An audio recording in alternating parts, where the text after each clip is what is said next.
Après la vidéo des flops qui est sortie hier sur la chaîne, c'est le moment de parler des meilleurs films de l'année. Bonjour à tous, j'espère que vous allez bien, on se retrouve aujourd'hui en ce dimanche matin pour la dernière vidéo de l'année, la plus importante, la plus attendue, le top des films de 2024. Alors c'est bon, on est bien lancé dans ces vidéos bilan de fin d'année.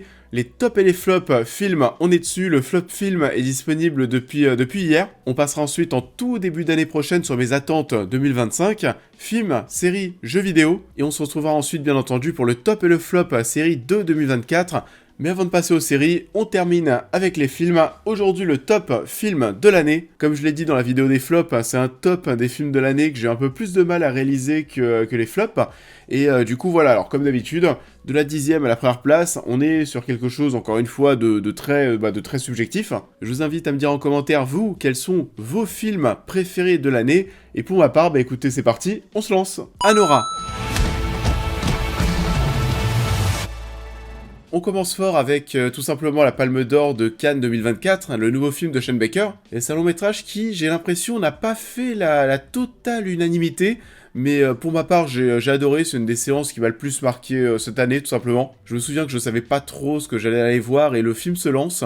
On part dans de la romance, c'est plaisant à suivre, et puis le film va prendre un virage complètement jouissif.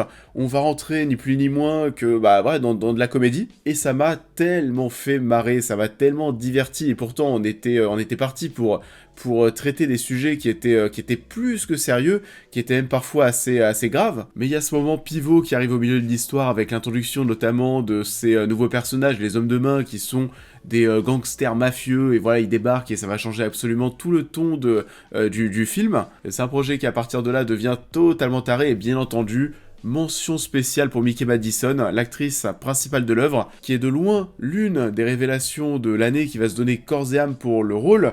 Et quand je dis l'une des révélations de l'année, je pense même qu'elle est en bonne position. On n'en parle pas assez, mais pour moi, voilà, on verra, il reste encore des mois de compétition, mais je pense qu'elle peut se placer plutôt bien pour l'Oscar de la meilleure actrice. Et c'est dire à quel point j'ai trouvé sa performance bluffante. Le reste du casting est bon aussi. Autre mention spéciale pour Yura Borisov qui interprète Igor, qui est la seconde dame du long métrage. Et comment ne pas repenser aussi à la fin de cette histoire, qui est l'un de mes moments marquants en salle de l'année. Le silence que ça a laissé dans ma salle de cinéma. Waouh! Et c'est en ça qu'Anora est un projet qui m'a vraiment marqué lors de cette année 2024. Lorsque je suis rentré dans la salle de cinéma, je savais pas trop ce que j'allais aller voir, et lorsque je suis sorti, je savais que j'avais vu quelque chose que je n'allais pas oublier. Donc voilà, on lance ce top des films de l'année avec la Palme d'Or du Festival de Cannes. On démarre plutôt bien. The Apprentice. No matter what happens, you claim victory and never admit defeat. I record everything in case I need it. Well, that's illegal. You have to be willing to do anything to anyone to win. Le film sur Donald Trump, qui en soi parlait même plus d'Amérique que de Donald Trump. Là, pour le coup, je pense que ça peut en surprendre certains de voir The Apprentice finir dans un top de fin d'année, mais ça fait partie des séances, c'est vrai que j'ai limite un petit peu réévalué à la hausse. Je me disais que ça pouvait finir potentiellement dans des mentions honorables, mais finalement, voilà, c'est une histoire, et The Apprentice, un film qui m'est vraiment resté en tête, tout comme les performances des deux acteurs principaux que j'ai trouvé absolument brillants. Sebastian Stan en Trump, qui lui ressemble de plus en plus au fur et à mesure de notre avancée dans l'histoire. Il a de plus en plus cette aura bestiale qui se met en place. Pour le coup, au départ, lors de la première heure de film, je me pose encore des questions sur Sebastian Stan. Par contre, non, durant la seconde heure de film, c'est Donald Trump. Jeremy Strong, de son côté, lui aussi, impressionnant en recon, cet avocat qui épaule Trump pour devenir ce qu'il doit devenir. Les deux seront certainement nommés à l'Oscar. Pour moi, ça mérite des nominations. Meilleur acteur pour Sebastian Stan et meilleur acteur second rôle pour Jeremy Strong. Et je pense que Jeremy Strong est plutôt bien placé en tout cas pour le moment, je trouve qu'il est bien placé pour aller choper l'Oscar. On verra ce que ça va donner par la suite. Il y a pas mal de films qu'on n'a pas encore vus, et c'était pas du tout finalement un projet pro-Trump. Ça aussi, ça me faisait un petit peu flipper. Et surtout que The Apprentice, c'est sorti seulement quelques semaines avant l'élection américaine. Donc voilà, c'était pas le cas, ça c'était cool, et c'était assez fascinant de suivre cette évolution, ces manigances, ces manipulations, la création de la Trump Tower, etc. C'est un projet qui finalement m'a bien plus parlé que prévu, et qui trouve sa place dans ce top des films de fin d'année. Le robot sauvage. Sometimes to survive, We must become more than we were programmed to be. Le Robot Sauvage qui est oui l'un des meilleurs films d'animation de l'année et aussi et surtout l'une des plus grosses surprises. Parce que ouais, on ne s'attendait pas du tout à se prendre une claque de la sorte, et je pensais même pas forcément en parler sur la chaîne au départ. Je vais pas non plus traiter tous les films d'animation de l'année, surtout qu'il y en a pas mal, on va pas se mentir, qui s'adressent à un public assez jeune, et je pensais que le Robot Sauvage allait se retrouver dans cette catégorie, et là, le film sort au cinéma, ça commence à faire du bruit, tout le monde commence à s'emballer sur le Robot Sauvage, et tu te dis, mais waouh, qu'est-ce qui se passe? Et oui, c'était super cool. On est dans une histoire, on suit un robot qui doit apprendre à cohabiter avec la nature, donc on va bien sûr parler de technologie et de nature, de végétation. Et c'est une giga claque visuelle, l'animation est top, le rendu visuel en mode peinture, les couleurs très pétillantes, c'est dynamique en termes de réalisation, de mise en scène, c'est épique, il y a de vrais moments épiques dans le Robot Sauvage avec de la bonne grosse musique. Il y a un nombre incalculable de plans, de tableaux qui sont sublimes à regarder,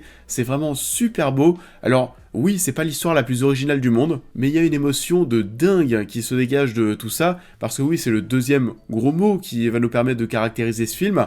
C'est très très beau, mais l'émotion, le mot émotion, c'est le Robot Sauvage. Une suite a été annoncée, voilà, quand tu vois les bonnes critiques et quand tu vois que ça fait quand même un petit peu de chiffre au box-office, pourquoi pas faire de suite?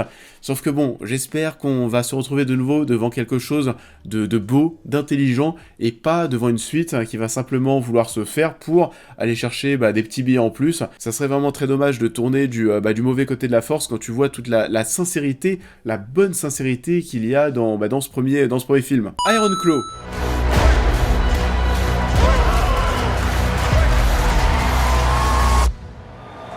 Is there a problem?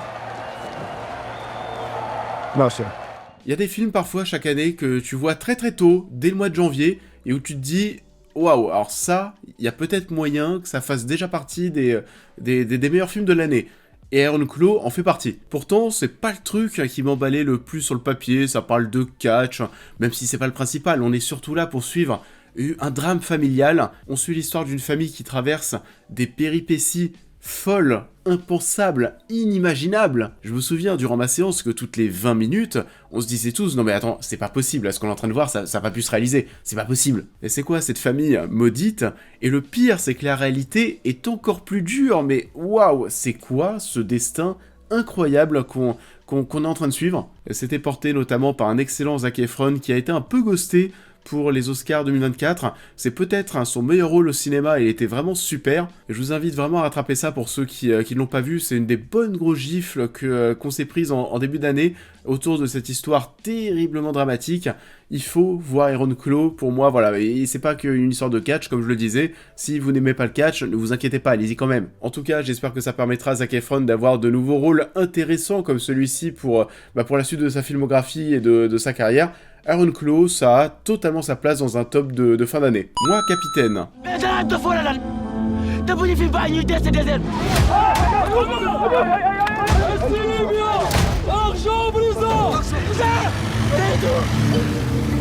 On parlait des films qui tapent fort dès le mois de janvier. Moi, Capitaine, là aussi, ça en fait partie. Et c'était le nouveau film de Matteo Garrone, le réalisateur italien, réalisateur de Dogman et de Pinocchio. C'est sorti le 3 janvier 2024 en France. Donc voilà, on pouvait pas faire un film qui sort encore plus tôt. Et c'est sorti au tout début de l'année. Et c'est un projet qui parlait d'immigration. On suit le périple de 2 Sénégalais qui vont tenter de se rendre en Italie. Alors oui, c'est un projet qui est très politique.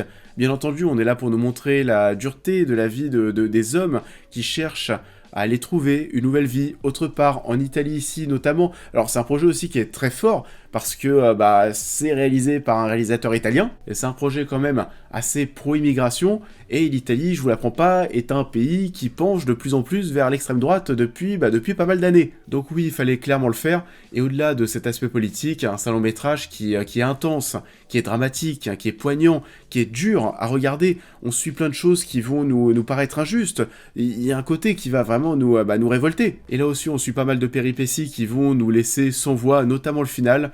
Donc oui, j'ai été beaucoup touché par cette histoire. C'est un film que peut-être beaucoup de personnes n'ont pas vu, que d'autres personnes ont peut-être oublié, parce qu'encore une fois, c'est sorti le 3 janvier, mais pour ma part, ça n'a absolument pas du tout été le cas. À la fin de ma séance, je savais déjà qu'on le retrouverait dans le top des films de 2024. Flo!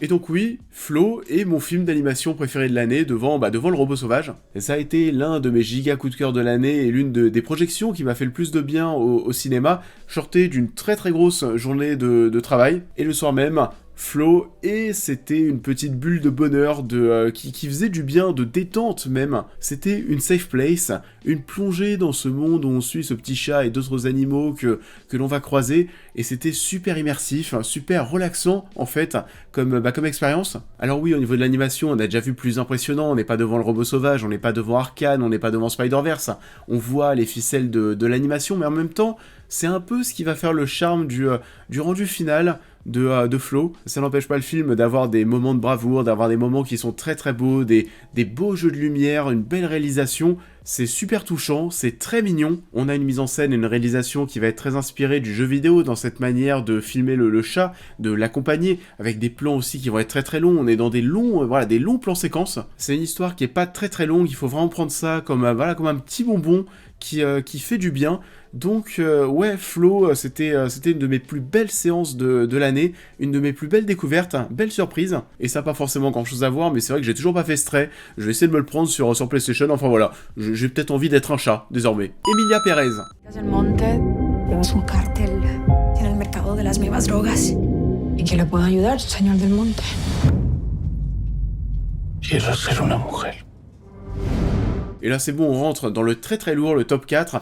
Voilà, pour moi le top 4, c'est 4 claques de 2024. On commence avec Emilia Pérez, le nouveau Jacques Audiard, qui va peut-être faire du bruit prochainement à la prochaine cérémonie des Oscars. On l'espère, parce que c'était fabuleux. Et c'est un film qui est ambitieux, qui est fort, qui est taré, avec une Zoé Saldana au sommet de son art. C'est certainement son meilleur rôle et sa meilleure performance. Il y a tellement de moments qui me reviennent en tête, où tu la vois aussi chanter, danser, avec des mouvements de caméra qui sont complètement fous, qui vont accompagner les gestuels j'allais dire de la chanteuse, mais non, de l'actrice. La performance est absolument dinguissime, comme le reste du casting. On a aussi Selena Gomez qui était là, qui était cool, mais aussi surtout Carla Sofia Gascon qui était exceptionnelle. Et c'est un projet aussi qui m'a mis une giga gifle parce que je m'attendais pas à me retrouver devant une comédie musicale, et en termes de mise en scène, en termes de spectacle, c'était bien foutu, c'était vraiment top. Et il y a aussi au global, ça c'est un truc qui m'a vraiment marqué, il y a une poésie qui se dégage d'Emilia Pérez. Il y a tellement de douceur qui se dégage de tout ça malgré le contexte et l'histoire que l'on suit. C'était un merveilleux moment de cinéma en 2024 et on en reparlera très certainement dans quelques semaines pour la cérémonie des Oscars où on espère qu'Emilia Pérez repartira avec quelque chose. Pauvre créature. I am finding being alive fascinating. Bella. Why keep it in my mouth if it is revolting? I must go punch that baby. Je suis en train de me rendre compte qu'il y a beaucoup de films dans ce top qui sont sortis au mois de janvier 2024, donc directement dès le début de l'année, je crois que c'est le 3e. Bon, pauvre créature, je pense que vous serez pas du tout surpris. On savait que ça allait finir dans un top de fin d'année, j'ai pas arrêté d'en parler, j'ai pas arrêté de dire que c'était très bien, j'ai pas arrêté de dire qu'Emma Stone était exceptionnelle. C'est certainement sa plus grande performance en tant qu'actrice, ou du moins voilà, en tout cas son plus grand rôle. On a fait partie de la propagande pour qu'elle puisse avoir un second Oscar, et elle l'a eu. 2 Oscars à 35 ans, waouh, le niveau de la femme, mais bon, ça je vous le dis depuis toujours, c'est la meilleure. Et j'adorais suivre du coup le parcours de cette femme-enfant, Bella, dans Pauvre créature, qui va évoluer durant toute l'œuvre, qui va apprendre à se découvrir en tant que femme. J'ai adoré me balader dans cet univers fou qui vient de l'esprit de Lantimos. Et c'était un film aussi qui était assez divertissant, qui était assez drôle, notamment grâce à Mark Ruffalo, qui était hilarant. Quel bonheur de le retrouver ici. C'est un projet qui est beau, qui est dense, qui est riche, qui traite à plein de sujets féministes, c'est une expérience cinéma qu'il ne fallait pas louper en 2024. C'était une grosse année pour Yorgos Lanthimos qui était chercher des statuettes avec son pauvre créature et qui 6 mois après a sorti un autre film, sauf que malheureusement vous l'avez suivi, on en a parlé dans le flop de l'année. Voilà, il y a eu du très bon de la part de Lanthimos et du beaucoup moins bon. En tout cas, pauvre créature, ça fait partie de loin des plus grosses claques de l'année, que ce soit le film en lui-même ou tout simplement la performance d'Emma Stone. Le Comte de Monte Cristo. À se venger. Chérie, je te présente enfin le comte de Monte Cristo. Albert, que sais-tu de cet homme? Le film a cartonné au box-office. Quel bonheur. Le soulagement total. Ça a été un des grands moments de l'année au niveau du cinéma français, et pourtant j'étais assez moyen chaud au départ. Moi aussi, c'est un des moments que je vais pas oublier, parce que pour vous raconter ma vie, le Comte de Monte Cristo, je vois qu'il y a une avant-première qui est prévue à Meaux, donc moi qui suis à Paris, donc Meaux, on va dire c'est quand même pas la porte d'à côté après une journée de travail, mais bon, je me chauffe quand même, ça me permet de voir le film avec un jour d'avance. On sortait des 2 longs métrages, Les Trois Mousquetaires, où il y avait eu du bon et du moins bon, et puis là voilà, je commence à faire l'addition, je suis en train de me déplacer à Meaux, je vais voir le Comte de Monte Cristo, le film dure 3 heures, et comment je rentre après, chez moi, à Paris, il y a tout un truc qui fait que je me dis au bout d'un moment, je me suis pas lancé dans une soirée bourbier, et là, le film se lance, et en 5 minutes, toutes ces questions, j'ai l'impression, commençaient à être balayées de mon esprit directement, parce que d'entrée, tu sais que tu vas suivre un film qui ne va pas se moquer de toi. Et ça a totalement été le cas, ça a surpassé toutes mes attentes, ça a été une claque de 3 heures, ça faisait tellement longtemps que j'ai pas vu un blockbuster français autant me faire kiffer. Quel pied monstre devant ce Comte de Monte Cristo. Et résultat, j'étais sorti de ma séance à Meaux, j'ai commencé à sortir mon téléphone et à écrire à tout le monde comme quoi il fallait absolument aller voir ce film, c'est incroyable. J'avais dit assez rapidement sur les réseaux que ça devait aller titiller les 10 millions d'entrées, on m'a pris pour un fou, et finalement, les 10 millions d'entrées, on en a fini pas loin, ça fait 9,4 millions d'entrées. Ça a été un succès de dingue, un succès critique, un succès commercial, et il y a en ce moment, une petite sortie qui est en train de se mettre en place aux États-Unis depuis ce mois de décembre. J'ai pas trop fait gaffe au retour pour le moment, mais ça serait incroyable qu'il aille faire aussi un petit bout de chemin sympathique là-bas, en prévision des Oscars aussi, pourquoi pas. Donc oui, comment vous faire une vidéo sur les films de l'année sans parler du Comte de Monte Cristo? Ça a été une réussite totale sur tous les points. J'ai vu qu'il y a une très très belle édition Blu-ray qui est sortie. Je me la suis toujours pas procurée, mais il faudrait peut-être que je le fasse assez rapidement. Moi aussi, vous êtes prêt à me sacrifier pour votre vengeance? Avant de passer à mon film top 1 de l'année, je pense que y a pas trop de surprises, je pense que vous l'avez.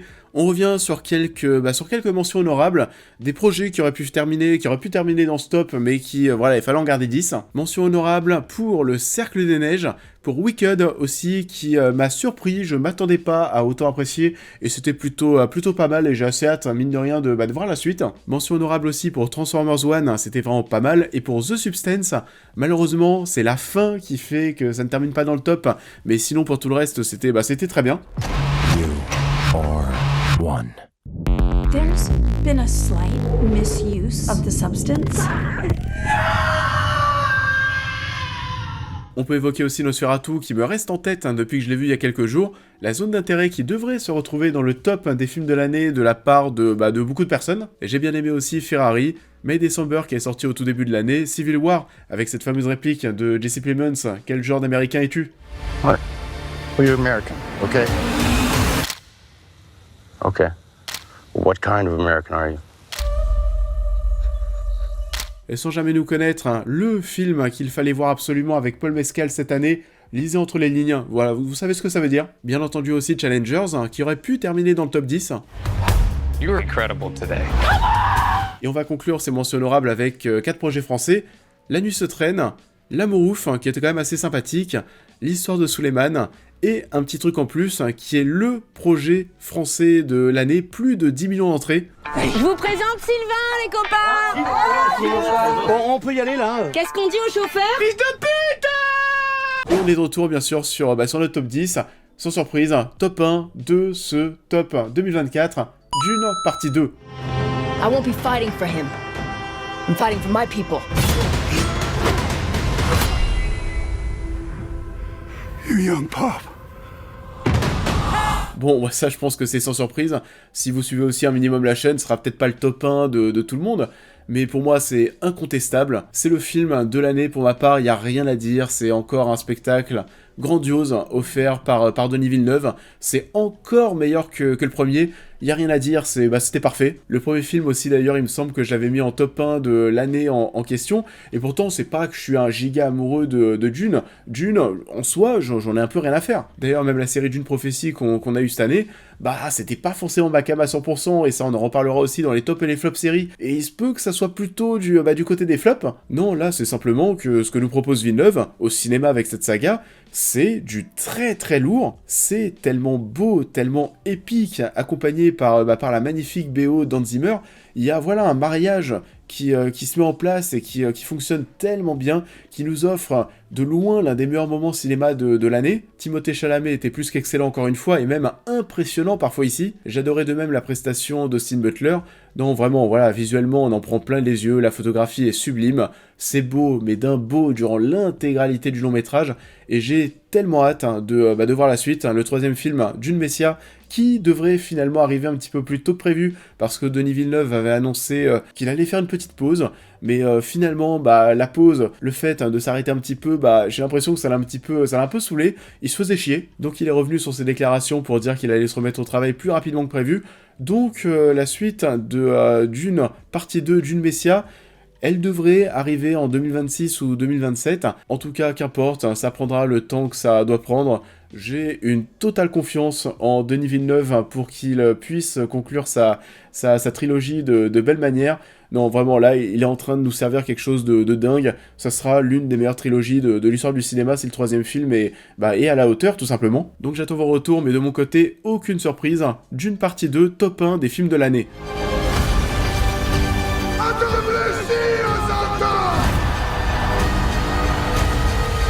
Et c'en est tout pour cette vidéo, je vous invite comme d'habitude à la liker, à la partager, à me suivre sur tous mes réseaux, à me dire aussi en commentaire quels sont, vous, vos meilleurs films de l'année. Les tops et les flops, films, c'est terminé, tout est disponible sur la chaîne.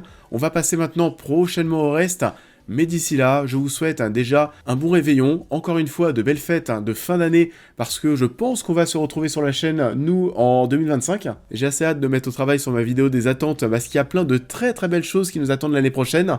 Je vous souhaite à tous, encore une fois, un excellent week-end, une belle fin d'année, et je vous dis à très bientôt en 2025. À très vite.